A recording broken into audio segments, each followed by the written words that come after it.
9월 21일 서밋타임입니다. 말씀은 누가복음 15장 1절에서 10절입니다. 모든 세리와 죄인들이 말씀을 들으러 가까이 나오니 바리새인과 서기관들이 수군거려 이르되 이 사람이 죄인을 영접하고 음식을 같이 먹는다 하더라. 예수께서 그들에게 이 비유로 이르시되 너희 중에 어떤 사람이 양 100마리가 있는데 그 중에 하나를 잃으면 99마리를 두고 들에 두고 그 잃은 것을 찾아내기까지 찾아다니지 아니하겠느냐. 또 찾아낸 적 즐거워 어깨에 메고 집에 와서 그 벗과 이웃을 불러 모으고 말하되 나와 함께 즐기자. 나의 잃은 양을 찾아내었노라 하리라.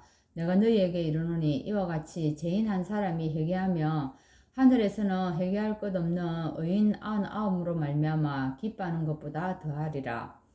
어떤 여자가 10드라크마가 있는데 하나를 잃으면 등불을 켜고 집을 썰며 찾아내기까지 부지런히 찾지 아니하겠느냐. 또 찾아낸 적 벗과 이웃을 불러 모으고 말하되 나와 함께 즐기자. 이런 드라크마를 찾아내오노라 하리라. 내가 너희에게 이르노니 이와 같이 죄인 한 사람이 회개하며 하나님의 사자들 앞에 기쁨이 되느니라. 아멘. 오늘 잃은 양을 찾는 목자입니다. 오늘 말씀하시기를 예수께서는 책을 한 권도 쓰지 않았는데 지구상에서 예수님에 관한 글이 가장 많다고 얘기를 하고 있습니다.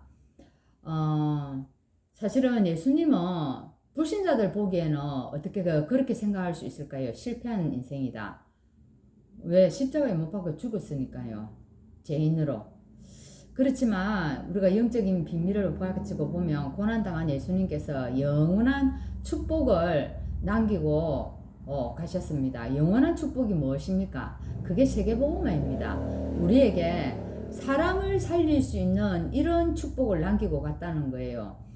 우리가 지금 성공한 사람 많고 똑똑하고 유능한 사람 많지만 사실 사람을 살리는 사람은 극소수입니다. 물론 육신을 살리고 우리 정신을 살릴 수 있지만 이 영혼을 살리지는 또한 못합니다. 그랬는데 이 하나님이 남기고 가신 축복을 누가 봤습니까? 베드로와 그 제자들이 봤다는 겁니다. 사실은 베드로와 제자들은 극히 다 배우지 못한 사람이었고 참 연약한 사람들이었는데 베드로 역시 어부였습니다. 그런데 어찌했습니까? 그리스도를 만나고 난 뒤에 로마 황제보다 더 큰 발자취를 남기는 그런 일들이 생겼습니다. 또 보면 노벨상과 기부처 정신이라든지 또한 이 노벨상과 이 기부처 정신을 가진 이스라엘이 굉장했잖아요. 그렇지만 또 뛰어난 지식을 가진 이 유대인들은 결국은 다 망한 것을 볼 수가 있습니다. 우리나라는 진짜 노벨상 하나 가지지 못하는데 그 절반 이상이 유대인들이 많이 가지고 가지 않습니까? 근데 이 사람들이 왜 멸망했을까요? 우리가 구약 성경에도 신약 성경에도 보면 알 수 있듯이 그리스도를 부인했다는 겁니다. 세계를 또한 정복한 로마는 안 보세요. 로마는 어떻습니까? 로마는 결국 멸망했습니다. 강대국들이 한 시대를 그렇게 휘어잡았지만 결국은 다 멸망한 것을 볼 수가 있습니다. 그래서 그 사람들이 또 강대국들이 남긴 문제도 엄청나게 많고요. 근데 이스라엘의 이런 후대들은요, 어찌 되었습니까? 노예로, 포로로, 속국으로, 유랑민으로 다 흩어졌습니다. 얼마나 비참하게 되었습니까? 지금도 한번 보세요. 지금도 보면은, 이 이스라엘 백성들이, 이스라엘에는 이 전쟁이 끊이지 않는 것을 우리가 볼 수가 있습니다. 그래서 그 이유를 예수님께서 공생의 때에 제자들에게 다 설명을 했습니다. 그래서 예수의 말씀을 들으러 온 이 세리들이, 세리들을 갖다가 어떻게 했습니까? 바리새인들이 비난했습니다. 야, 저 죄인의 집에 가서 예수님이 식사한다. 저 죄인의 집에 들어가 있다. 이거 가지고 굉장히 비난했다는 겁니다. 왜 세리들이 사실은요, 죄인 취급을 받게 된 게 결국에는 뭐 때문입니까? 사실은 로마의 속국이 된 국가의 책임이고 이것이 복음 놓친 또 교회의 책임이지 않겠습니까? 이런 문제가 온 이유도 모르는 또한 지도자의 책임이고 또 결국은 우리 성도의 책임입니다. 예수님께서는 고난을 영원한 축복으로 만드는 이 세 가지를 우리에게 주셨습니다. 그것이 근본 문제와 답을 보는 눈이 달랐다는 거죠. 예수님께서는 문제를 보는 눈이 딱 달랐습니다. 어떻게 달랐습니까? 바리새인들은 얼음에 빠져 죽어가는 세리들을 뭐라고 얘기합니까? 죄인이라고.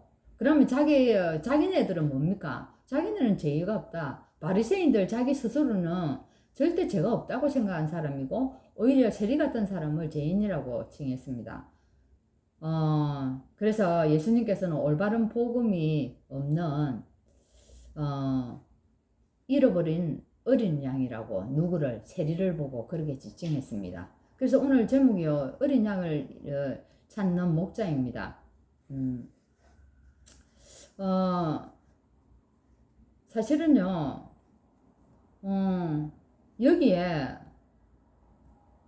답을 주는 눈도 또한 달랐죠. 그죠? 잃어버린 양 한 마리를 찾기 위해서 어떻게, 여러분, 내가 양을 만일에 100마리를 키우는데 한 마리가 안 보이는 겁니다. 그럼 그 한 마리, 내가 100마리가 많으니까 한 마리쯤은 없어도 된다고 그걸 팽개치고 집으로 돌아갑니까? 그렇지 않지 않아요.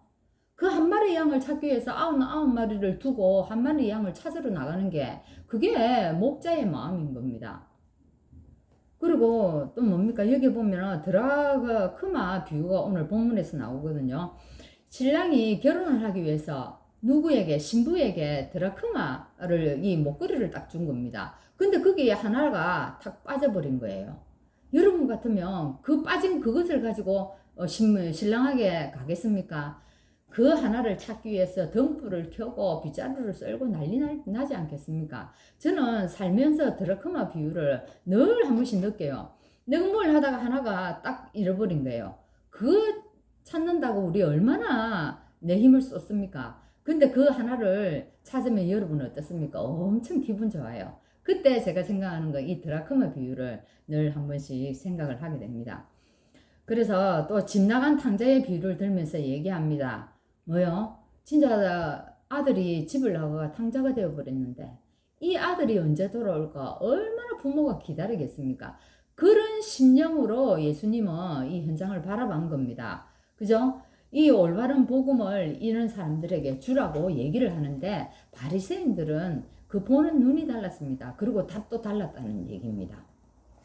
그래서 유대인들의 눈에 보이는 것에 그래서 아주 충실했고 그것에 승리했습니다. 눈에 보이는 것에 엄청 열심히였습니다. 그것이 뭐였습니까? 예, 법을 지키는 거, 규칙을 따르는 거, 규례를 지키는 거, 안식일을 철두철미하게 지키는 거, 거기에는 엄청 혈안이 되어 있었다는 겁니다. 근데 눈에 보이지 않는 복음은 몰랐다는, 복음은 눈에 안 보입니다. 그죠? 눈에 손에 잡히지도 않습니다. 그랬는데 거기에는 실패했습니다. 사단이요, 지금도 네피림 전략을 가지고 인간을 장악하고 있습니다.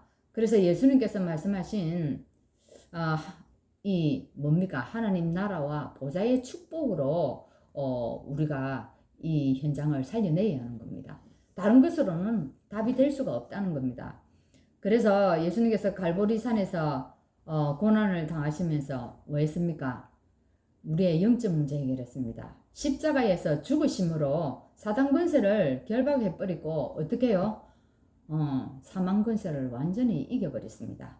이 그리스도가 우리가 그리스도 안에 있는 자는 고난이 영원한 축복이라고 얘기합니다. 십자가 고난으로 영원한 축복을 우리에게 회복시켜 주셨다는 겁니다. 이 십자가의 비밀을 아는 자에게는 오늘도 영원한 축복을 누릴 수 있는 겁니다.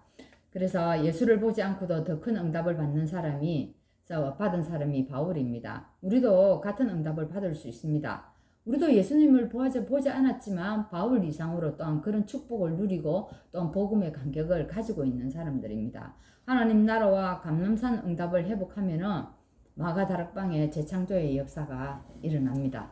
오늘도 예수님의 그 마음을 가지고 어린 양을 찾는 목자의 심정으로 오늘 현장에서 잃어버린 양 한 마리를 찾아서 우리가 복음을 전달하고 정확한 답을 전달하는 그런 시간 되기를 바랍니다. 하나님 감사합니다. 오늘 예수님이 현장을 보면서 하나님의 안타까운 마음으로 하나님 정말 죽어가는 영혼들을 살리기를 원하시고 바리새인들은 자기들은 죄가 없고 세리들을 죄인이라고 지칭했습니다.